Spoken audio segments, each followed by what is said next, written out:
Baku tembak TNI versus OPM di Paniai. Bawahan Egyanus Kogoya berlarian saat perang terbuka.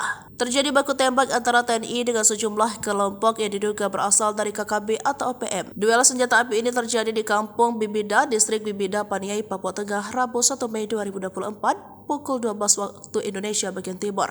Kependam Cendrawasih Letkol Infanteri Chandra Kurniawan membenarkan peristiwa itu. Seorang warga sipil yang diduga anggota KKB berhasil diamankan setelah ditinggalkan rekan-rekannya yang melarikan diri. Mengutip tribunpapua.com, sebelum baku tembak terjadi, prajurit TNI Satgas Yonif 527 BY tengah patroli. Tiba-tiba mobil yang ditumpangi prajurit ditembak oleh gerombolan OPM. Prajurit TNI yang mengetahui itu langsung melakukan tembakan balasan hingga terjadi baku tembak. Prajurit lalu melakukan pengejaran dan menangkap seorang warga sipil yang sedang berada di semak-semak. Sedangkan pelaku penembakan yang lain sudah tidak terlihat. Chandra mengatakan patroli itu dilakukan untuk memberikan rasa aman dan melindungi masyarakat dari gangguan keamanan yang dilakukan OPM. Menanggapi seorang warga sipil yang diamankan, Chandra mengatakan sudah diserahkan ke Polres Paniai untuk proses lebih lanjut. Awal April 2024, KKB memang pernah menyebut akan menjadikan Paniai sebagai salah satu zona perang. Ancaman itu seakan bukan isapan jempol belaka lantaran KKB menyerang seorang Dendramil. Namun TNI maupun warga setempat hingga kini merasa wilayah tersebut tetap kondusif.